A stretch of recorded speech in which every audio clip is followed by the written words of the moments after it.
Hey everybody, welcome back to the World of Warcraft Starter Edition. This is episode 2, and today's episode we are going to cover some more interface options. I am very congested today and very sneezy and sniffly, but I'm going to do my best to try and hide that as much as I can. So, without any further ado, let's get into it. Go ahead when you are in the game, hit Escape. Now this brings up the game menu. You have a whole bunch of options here, but today the one we are going to worry about is interface and maybe key bindings. We've already done, well, we don't really need to cover help, but we've already done system. Help is going to give you help. Alright, let's jump into the interface.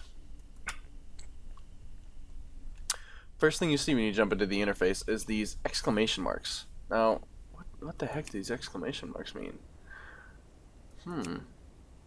I think these exclamation marks are really more for older players or players that have been playing the game for a while. They're probably new things in the interface options because they wanna grab the attention of the older people and be like, hey, you've been looking at this menu for years, but here's something new.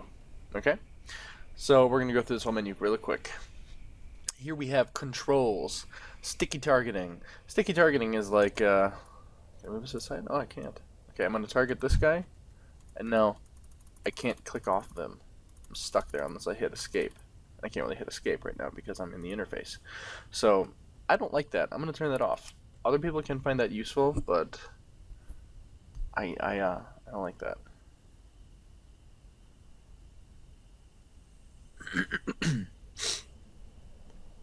Auto dismount and flying. I don't really think this matters. I think it already happens in general, but perhaps not. For the beginning here, we don't need to touch that because we don't fly and we don't have a mount. Auto cancel away mode. Automatically exit away mode upon moving or talking. This is something you do want to have checked. If you type /AFK or /away, then you're going to be shown as away when people see you. That means that you're not moving, you're still. Now, a reason you might want to turn this off is that if you want to be set to away, but you want to be playing the game, like you just don't want to be bothered. Okay. Block trades, block guild invites, and block chat channel invites. If you're just trying to play a game and you're just trying to, you don't want to play with other people, you don't want to join a guild, you don't want to trade with people, anything like that, then you can check all these. All they're going to do is just check some or block some basic things in the game that can bother some people. I probably should check them, but because I'm on a trial account, I don't think I have to worry about any of these. Open loot window at mouse. I guess I'm going to leave this on for now. I think I might be able to get used to it, but that's not the way I used to do it. And besides, with auto loot, it really doesn't matter. So I'll leave it for now. Auto open loot roles window. When checked, the loot roles window will automatically open to show you your group members' roles when bind on pickup item drop. This is going to be for when you are in dungeons, and keeping this checked can be something good. Interact with objects on left click. Interact with objects and friendly non-player characters using left click or right click.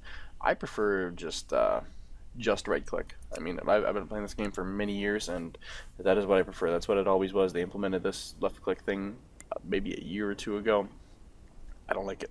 I want to target something to left click, not interact with them. Interacting with them means talk to them, attack them, stuff like that. Alright, combat. These options affect your character's behaviors in combat and allow you to change the way combat is displayed in the UI.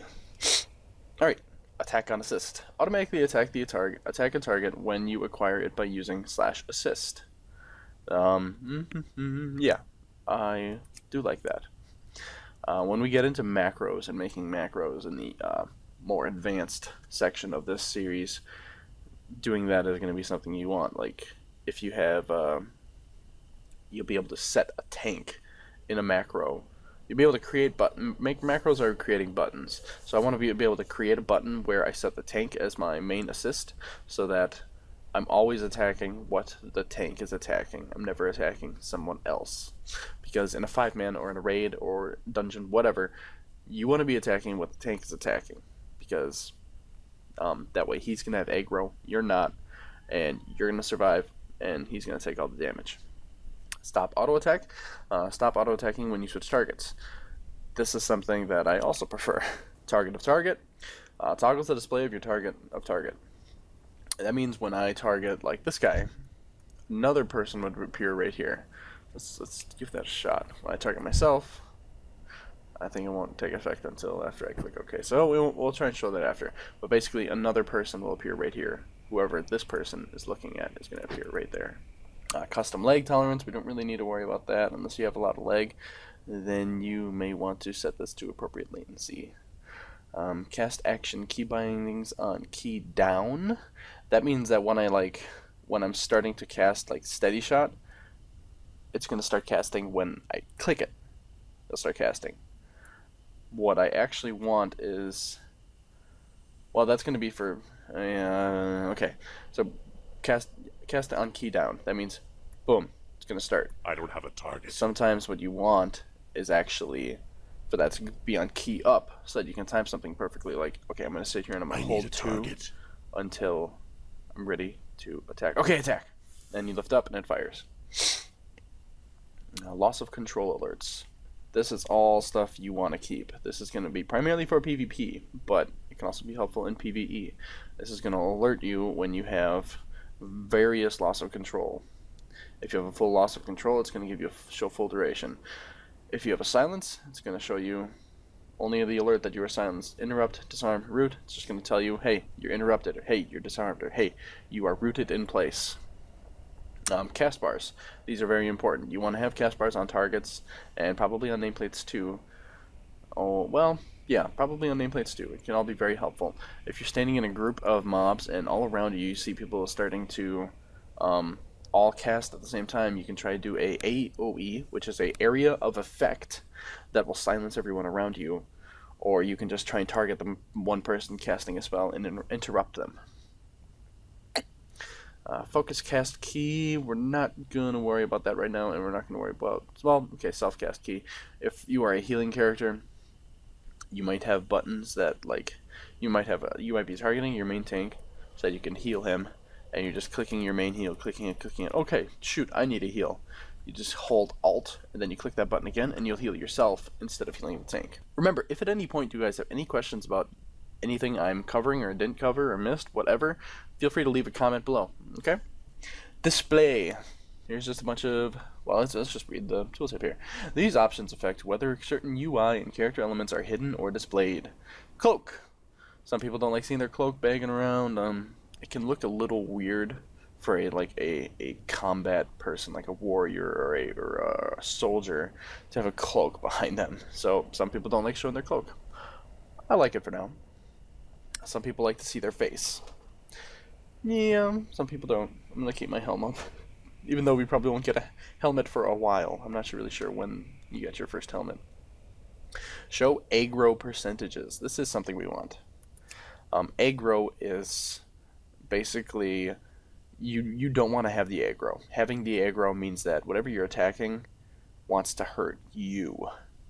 As a hunter, which is what this character is, I want my pet to have all the aggro or the tank to have all the aggro. Play aggro sounds. This is going to alert you when you do get the aggro. Display points as averages. Toggles the display of points in spell tooltips like damage, healing, etc. between an average and min-max values.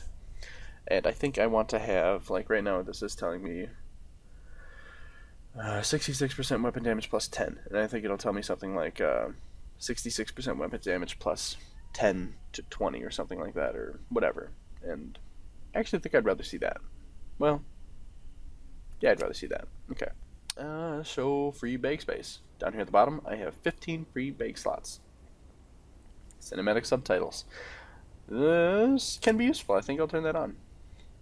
Rotate minimap. This will rotate the minimap so that whatever direction you're facing is always going to be up. So right now, it shows me facing to the left. Instead, it would rotate the minimap so that it shows me facing upwards. I like it this way because this is more of like a compass. You've got north, up, and that's what I like. Display only character achievements to others. Turning this option on will only display character achievements when people inspect you or use the Battle.net website or mobile app. No, I like having account-wide achievements on. Alright, moving on to objectives. This option allows you to customize how game objectives like quests and achievements are displayed in the interface. Automatic quest tracking, good. Quest difficulty color, also good. And wider objectives tracker. Increase the width of the objectives tracker. That's not something we do. We want to keep this, just to the side of the screen, just to tell us what we need. If you turn that on, that's what it shows up like. That's how we want it right over there. Quest difficulty color is going to show you, like, if it's white, it's a super easy quest. If it's gray, you probably don't want to do that quest. I mean, it's probably won't affect you at all. It won't affect you at all. And it'll just give you colors. Red is a really hard quest. Don't try and do that. Quest tracking is like right up here. Report to Senjin Village. It's quest tracking for me. Social. These options allow you to control and modify the interactions with other players you encounter in Azeroth. What's your language filter? Some people may want this on. I preferably don't. Spam filter. Toggle spam filtering on chat text. They already have something in the game that should do that for you, so turning that off is okay, especially because then it allows you to see people that are spamming, and that way you can report them. People spamming, just they're trying to hinder the world. Spamming causes lag on the server, and it causes issues, and that's not something you want to see, and it's something you want to help prevent. Chat bubbles. Show /say/yell and text in speech bubbles above character sets. I do like keeping this on because basically when I say something, it's going to appear in a little bubble above my head, which is something cool that I like. Show party chat bubbles. This is something I don't like. Party chat I like to just have in the chat window down here. Remove chat hover delay. Check to show chat window immediately upon mouse over. Yeah, my chat window's there, so I don't know. Guild member alert. Show a message when your guild members log in and log out. This is something useful. But you can turn that off if you prefer. I like knowing when I have guild members logging in and logging out. And enable mouse wheel scrolling. This is in the chat window. If I had chat here, I would be able to scroll up and down, but I don't have any chat. Chat style, you can do instant message style or classic style. I prefer instant message style. Clicking anywhere in the chat frame will cause it to receive focus. Yeah. You can see it kind of like darkened when I did that. Kind of. I don't know. Chat timestamps. I do like to have this on, but let's see. Probably like that. And new whispers, inline, new tab, or both. You can have people whisper you right here, or you can have people whisper you in a new tab up here, or you can have it do both. Inline is what it used to be. That's what it is for. I mean, that's what everyone's used to who's been playing the game for years, so that's probably what I'm going to keep it at. Action bars. The more abilities you get, the more action bars you are probably going to need so that you can see all of your abilities. I'm going to just turn all of these on, I think. Now when I try to move one of my abilities here, like this one, shows you all these action bars I now have. Alright? Pick up action key. When I try to pick this up right now, it doesn't move. This is to help prevent it moving during combat, lock action bars. But if I do want to move it, I just have to hold shift, click, boom, click and drag. Always show action bars. I do also like this because it just shows all my action bars all the time, so I can keep an eye on them and I know how many slots I have. I don't like seeing the, like, if I put this here, I don't like seeing blank slots around. I prefer to just know what's there. And secure ability toggle. When selected, you will be protected from toggling your abilities off if accidentally hitting the button more than once in a short period of time. This is also something good to have. Moving on to names. These are a ton of options, and I hope you guys are bearing through with me. I'm going to probably not cover quite so much in these bigger sections. But this basically is names. These options will allow you to control which names are visible within the game field while you play. Don't want to have my name. I like having friendly player names, including pets, yes. Not guardians or totems. Unit, nameplates, display, nameplate motion type. Probably overlapping nameplates. Overlapping nameplates mean that when a bunch of people are close together, their nameplates are just going to overlap instead of trying to spread out and create lag. Well, I suppose that both of these nameplates in general are going to create lag if your computer can't handle them. I do not want nameplates on friendly units, but I do want nameplates on enemy units. I've been hitting, I don't turn these on right now, but when I hit V, that turns on enemy units. When I hit Shift V, I believe it turns on both of these. Other names up here. Guild names. Guild titles, I do like having that on. Titles, I like having titles on so I can see what achievements people have, gotten, and I like seeing enemy player names. Floating combat text. When you watch the next episode, episode 3, where I start this character, this hunter, this core hunter, you're gonna see as I fire shots at enemy targets that the damage I do appears on screen. I do like seeing that. I do like see floating combat text on me. I do like seeing a couple of stuff like that. Yeah, these are just alerts in the top of the screen. Effects. Display effects such as silent snare on your target. I like seeing these too. You want to be notified when stuff like this happens so that you are aware of it. Status text. These options allow you to display detailed information on status bars throughout the game. Always display the text. Okay, that's what this stuff does. When I check this, it's going to always display that stuff. I enjoy seeing that. It keeps me aware of exactly how much health I have, focus, and whatnot. I like that. I'm going to keep that on. Same with party. Same with target.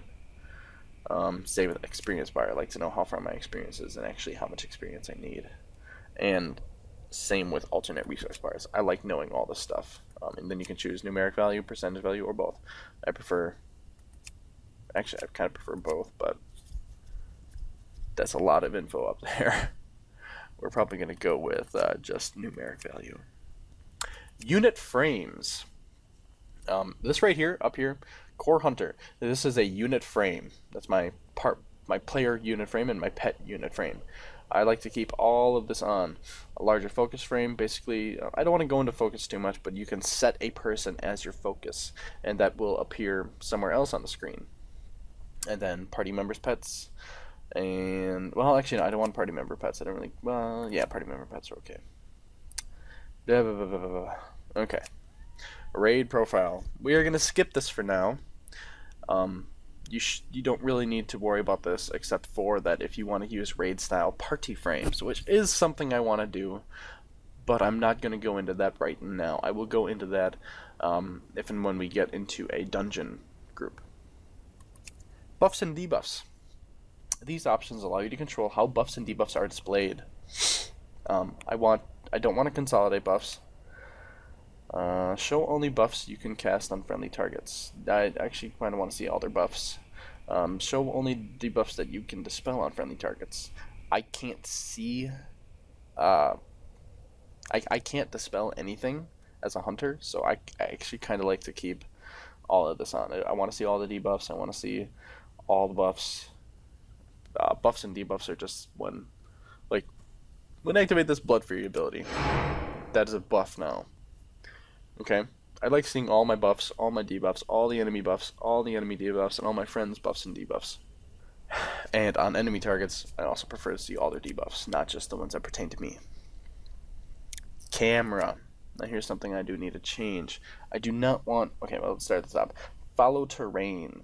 I don't like having this on. When it comes to the camera, I prefer to have free reign of everything. I don't want to have head bob on. That might get me seasick. Water collision, I think that's okay. Set the camera to be above water when your character is above water, and below water when your character is below water. There you go. I kind of like that. Smart pivot lets you free look around. Lets you free look when the camera is on the ground. Setting the camera following style to only horizontal while moving versus only when moving. Only horizontal when moving is basically going to keep the camera behind you while you're running. If you do only while moving, it's going to adjust exactly how it wants you to see the game. And I don't like that. I like being able to choose how I see the game from behind my character. Okay? Just play around with that a little bit and you'll get a better understanding of what I mean by all that. Moving on to mouse. Invert mouse, no thank you. No thank you. Mouse look speed, mouse sensitivity, it's all stuff you can change. I'm going to leave it where it's at because I like everything. Yeah, everything moves pretty good. Good. Click to move, I don't like that at all, but some people do. Some people really like click to move. Let's give it a shot. Click to move.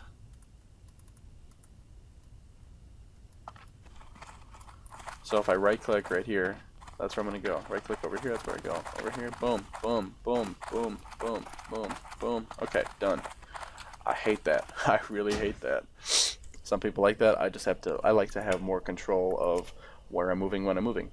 And if you have a World of Warcraft gaming mouse, you can click Detect World of Warcraft gaming mouse. World of Warcraft gaming mouse could not be found. Re-enable the option in the interface options when you have it one connected. Thank you. Okay.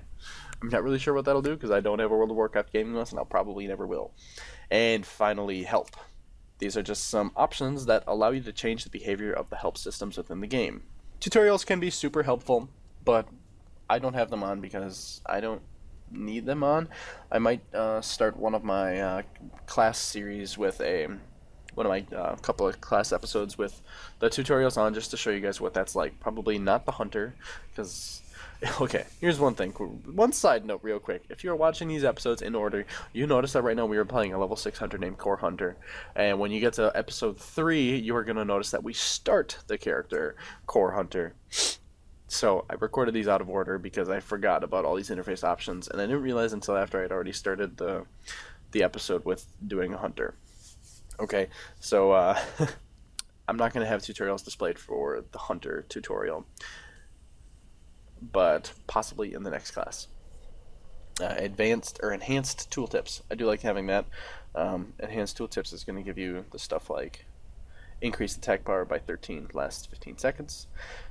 If this wasn't an enhanced tooltip, it'd probably say just something like increases attack power lasts 15 seconds. You know, it doesn't tell you as much information. Display Lua errors. Don't really need to see that unless you want to. They just show more detailed errors, and I don't really need to see that. Colorblind mode displays unit reactions and item qualities in tooltips and adds additional information to several other interfaces. If you are colorblind or color deficient, you might find this setting useful. And show the move pad. The move pad is a mouse clickable UI frame for movement and jump. That's what it looks like over here. We're going to unlock it so I can move it. So I want to go over there. I want to move forward. Stop. I want to jump. Jump. It's kind of cool, but I have all that. I have all this set in the game already for me to do. That is all. This concludes episode 2 of the World of Warcraft Starter Edition. I hope you all found this video useful, and if you like this video, please remember to give me a thumbs up and a subscribe. If you comment on this video, I will try and respond to it, and if you have any questions for me, please do so. Ask away in the comments, and I will try to answer them in a future episode. Alright, thank you all for watching, and I will see you next time.